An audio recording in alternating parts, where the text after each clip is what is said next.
오늘 말씀 제목은 평생의 응답과 영원한 응답입니다.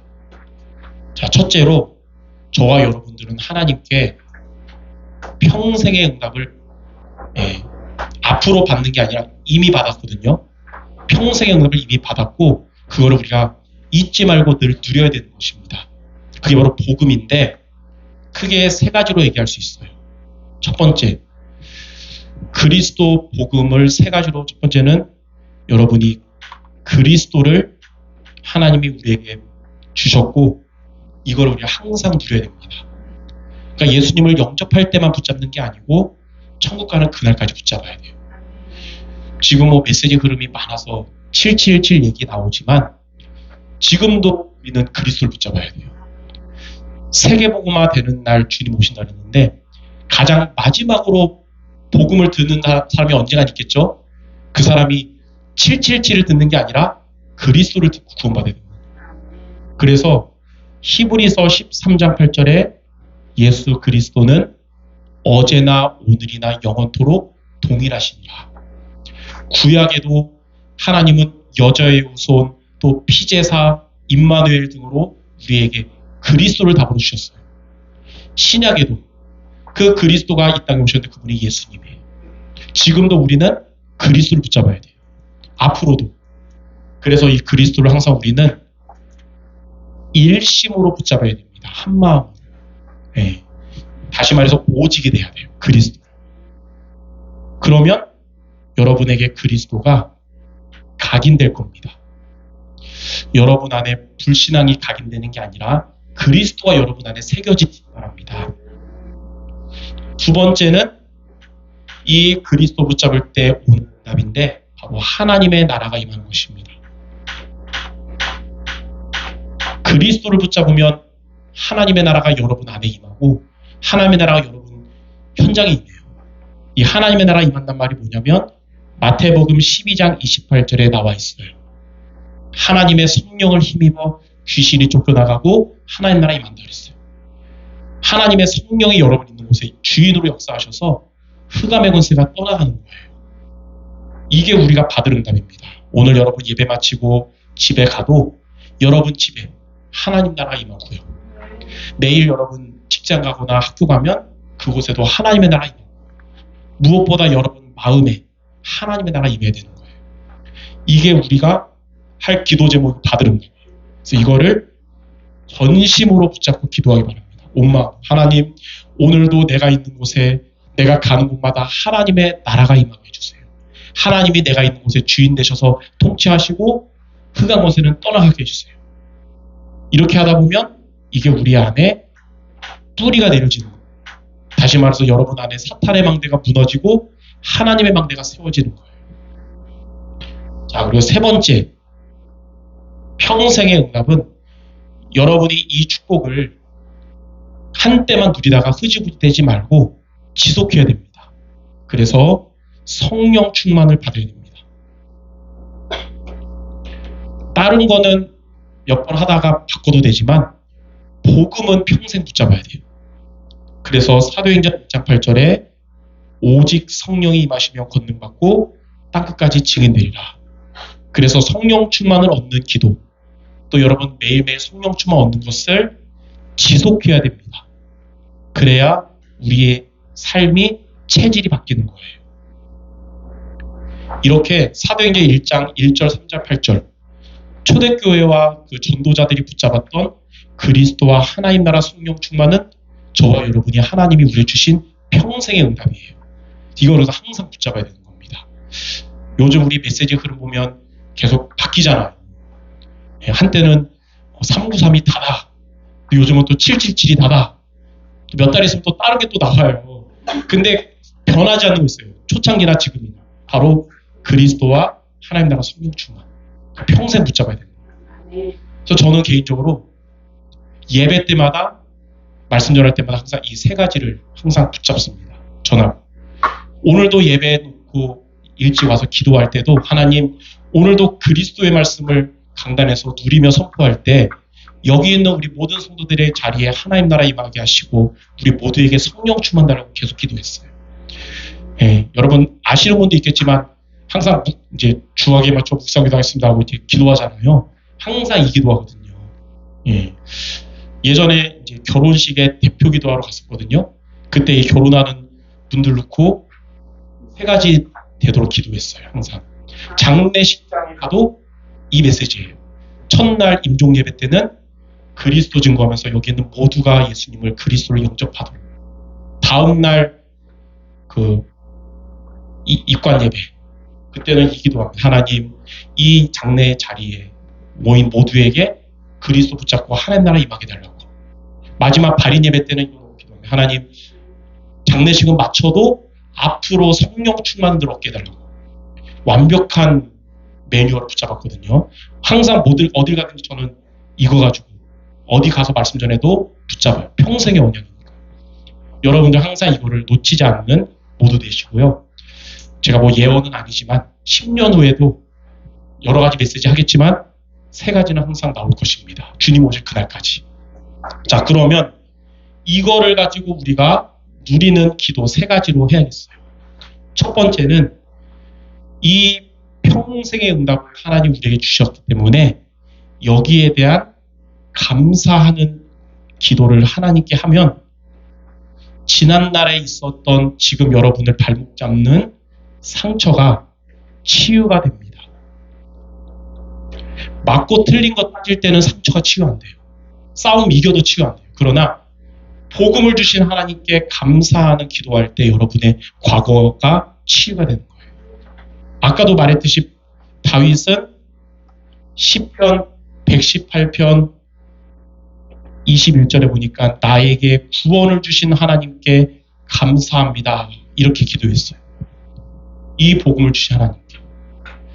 그리고 바울은 고린도전서 15장 57절에 보니까 이 그리스도를 통하여 나에게 승리를 주신 하나님께 감사합니다. 이렇게 기도했거든요. 이번 주에 감사 기도하니까 여러분 어떤 기도해야 됩니까? 두 가지. 나를 구원하신 그리스도께 감사하고 나에게 승리를 주시는 하나님께 감사합니다.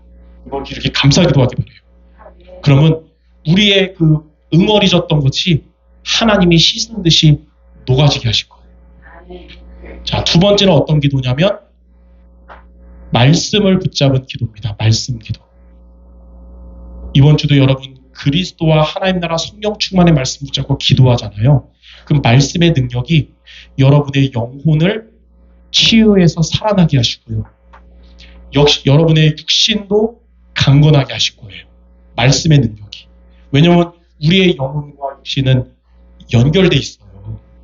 그래서 성경에 보니까 히브리서 4장 12절에 하나님의 말씀은 이 말씀은 살아있고 활력이 있어서 우리의 혼과 영과 관절 골수를 찔러 쪼갠다 그랬어요. 시편 119편 25절에도 내 영혼이 진토에 붙어 싸우니, 그 말은 하나님과 떨어져서 완전히 황폐했사오니 주의 말씀으로 나를 살아나게 하소서. 하나님의 말씀이 여러분을 살아나게 할 것입니다. 지난 화요일 날 저희 집 근처에 수원여대가 있는데 수원여대에서 그 20살 여자의 학생을 랩너트를 만나서 같이 말씀을 나누는데 그 학생은 다니는 교회가 요즘 어렵거든요. 왜냐하면 이제 목사님과 장로님들이 서로 마이크 던지면서 싸우고 교회를 그냥 사임해버렸대요. 그리고 이제 부목사님이 우리 교회는 하나님 뜻이 아니야. 다 나가. 나도 나갈 거야. 나가버려. 그렇게 해버리니까 그 교회 대학생들, 랩너트들이 혼란이 오는 거예요. 다른 교회 가고 막 다락방도 나가고 막 이런 일이 생기는 거예요. 심지어는 이 랩너트를 연결해준 선배 학생도 시험 들어서 나갔어요. 그러니까 이런 이 애를 이번에 몇 달 만에 만난 거죠. 근데 이제 말씀을 전했는데 걔가 그런 얘기하는 거예요. 요즘 교회만 가면 정말 힘든 얘기가 많이 들린다는 거예요. 근데 그거 자꾸 붙잡으면 나만 힘들어지죠. 그래서 본인은 결단했대요. 강단 말씀만 붙잡고 다른 거는 마음에 안 담기로 결단했다는 거예요. 그래서 제가 잘했다고 그랬어요. 그러면서 이 말씀을 말했거든요. 내 영혼이 진토에 붙어 싸우니 주의 말씀으로 나를 사랑하게 하소서. 우리가 마음에 담을 거는 사람들이 이런저런 말이 아니고 하나님의 말씀을 마음에 담아야 된다. 여러분이 이 복음의 말씀을 마음에 담으면 여러분의 영혼도 살아나고 여러분 육신도 살아나게 될 것입니다. 자, 그리고 세 번째 무슨 기도냐면 균형 기도예요. 균형 기도. 균형 기도가 뭐냐? 예, 목사님 이게 어려운 말씀드리는데 구역공과에 나오는 단어니까 한 거예요. 여러분이 하나님께 받은 말씀과 이제 여러분의 매일매일의 삶이 일상이 균형을 이뤄야 돼요. 쉽게 말하면 말씀과 내 삶의 갭이 크면 안 되고 균형을 이뤄야 되거든요. 그래야 우리의 미래가 하나님께 말씀 성취에 응답받는 미래가 되는 거예요. 예전에 그런 얘기했듯이 메시지는 말씀은 서밋인데 우리 상태는 바닥이면 안 맞잖아요. 말씀은 지금 세계복음화에 가는데 나는 지금 옆에 있는 사람 전도하기도 부담 느낄 상태면 안 맞거든요. 그래서 말씀과 나의 갭을 줄이는 방법은 말씀을 듣고 쓰고 덮고 하지 말고 듣고 쓰고 펴고 해라. 그 말은 말씀 들을 때만 붙잡는 게 아니라 매일매일 말씀이 기도로 이어져야 된다. 그 말씀과 삶의 갭이 줄여지면서 미래는 말씀 성취가 되고 여기에 대해서 말씀과 내 삶의 갭을 줄이는 균형 기도가 요즘 나온 세 가지 3집 중이거든요. 아침에는 여러분들이 하나님이 주시는 힘을 얻는 기도하시기 바랍니다. 내일도 이제 아침에 눈 뜰 거 아니에요. 그럼 이제 새벽 기도도 여러분 아마 잘 하실 거고 이게 강단 말씀을 생각해 보세요. 아, 하나님은 나의 과거를 지켜주셨고 오늘 내 여러 가지 일이 있지만 지켜주실 거고 앞으로 가는 그날까지 나를 지켜주실 거야.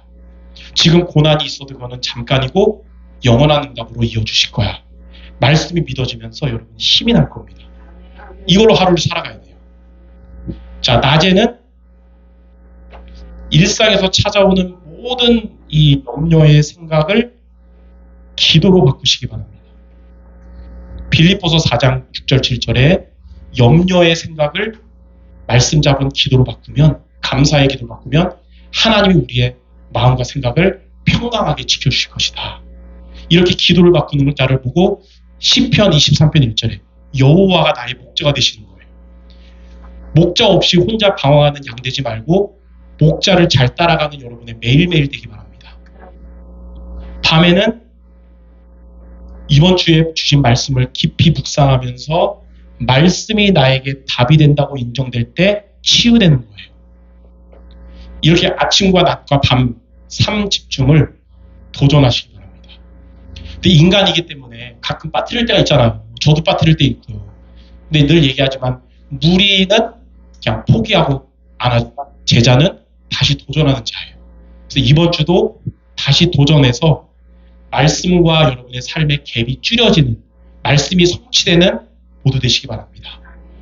그래서 오늘 강단 말씀과 적용해 보자면 복음을 주신 하나님께 감사함으로 우리의 상처가 치유되는 게 나의 과거를 지키시는 주.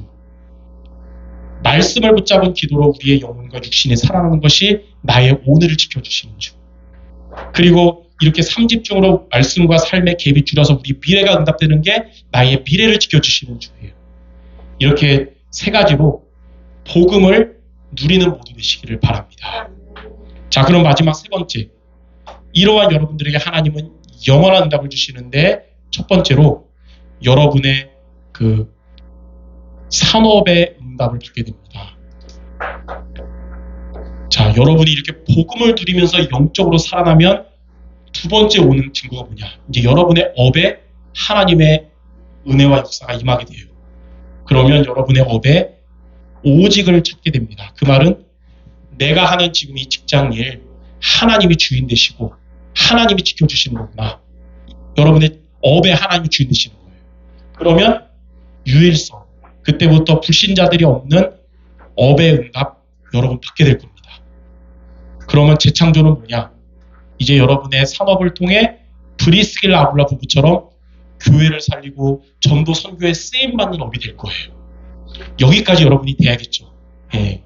그래서 오직을 발견한 말을 보고 달란트를 찾는다. 이거예요. 목사님, 저는 이미 나이 먹어가지고 달란트 다시 어떻게 찾습니까? 지금 여러분이 하는 그 일이 하나님이 주인 되시면 달란트 찾은 거예요. 유일성에 응답받는 걸 보고 전문성에 응답받는다. 예. 그리고 재창조란 말은 뭐냐?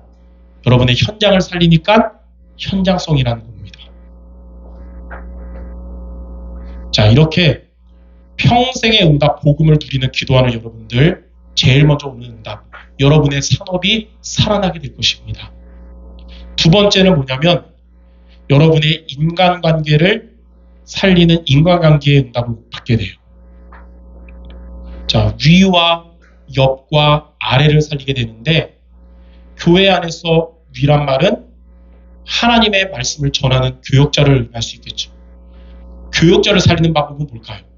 예, 하나님이 목사님께 주시는 말씀을 여러분이 잘 붙잡고 살아가는 게 목사님의 힘이 되고 정말 동역자가 되는 거거든요. 예, 그래서 여러분 늘 말씀을 놓치지 않기 바랍니다. 예배 승리하면 여러분은 전도자의 동역자가 되는 거예요. 자, 옆을 살린다는 말이 뭐냐면 이제 여러분이 복음을 누리는 여러분들이니까 이제는 여러분 주변의 성도들을 소중히 여기면서 살리는 자가 되는 겁니다. 그래서 성도들이 여러분을 볼 때마다 아무개 집사님은, 아무개 권사님은 살리는 자야. 예, 항상 함께하고 싶어. 이렇게 되는 거예요. 아래는 뭐냐? 우리 후대 랩너트들을 보면서 복음을 누리는 여러분의 삶이 그들에게 본이 되는 겁니다. 여러분을 보면서 나도 정말 우리 권사님처럼, 우리 장로님처럼, 우리 집사님처럼 정말 복음 누리는 사람으로 성장해야지. 이렇게. 자, 마지막 세 번째는 뭐냐면 전도의 응답입니다. 제일 먼저 나를 살리는 응답을 복음 누리면서 받잖아요. 내가 살아나니까 여러분 만남도 살리고 가족도 살리고 직장도 살리고 지역도 살리는 이렇게 살리는 증인이 되는 것입니다. 창세기 12장 3절에 많은 사람들이 여러분을 통해서 복을 얻게 될 줄 믿습니다. 네. 자, 오늘 62가지 전도자의 삶인데 62가지 하면 어렵잖아요. 최대한 쉬우면서도 확실한 걸 붙잡도록 나눴어요. 결론 얘기가 마치겠습니다. 여러분들은 하나님이 참된 복음을 우리에게 평생의 응답으로 여러분에게 주셨어요. 이 참된 복음을 우리가 누리는 기도할 때 우리는 세상이 줄 수 없는 참 행복을 맛보게 될 겁니다. 여러분 참 복음을 가진 여러분, 참 행복을 매일매일 기도로 누리셔야 돼요. 그러면 여러분의 업에 하나님의 참된 능력이 임해요. 이게 업의 응답이에요. 그리고 이제 여러분은 많은 인간관계 속에서 영적 싸움에서 승리하는 참 승리, 살리는 자 되는 게 참된 승리예요. 그래서 이제는 여러분이 한 번 사는 인생, 나를 살려서 이제는 많은 사람을 살리는 인생 되는 게 그게 참된 성공이에요. 돈 많이 버는 게 성공이 아니고 다른 사람을 살리는 자 되는 게 참된 성공이에요. 이렇게 참된 복음을 기도로 행복하게 누려서 영원한 응답을 받는 모두 되시기를 주님의 이름으로 축원합니다. 기도하겠습니다. 하나님, 우리에게 평생의 응답인 그리스도와 하나님 나라와 성령 충만의 축복을 주심을 감사드립니다. 이 받은 축복을 땅에 묻지 않고 날마다 기도로 행복한 기도로 누리는 우리 모두 되게 하여 주옵소서. 그래야 이들의 업에 하나님의 참된 능력이 임하게 하시고 모든 인간관계를 살리는 참된 승리하게 하시며 이제는 다른 사람을 구원하고 살리는 참 성공자 모두 되게 하여 주옵소서. 예수 그리스도 이름으로 기도드립니다. 아멘.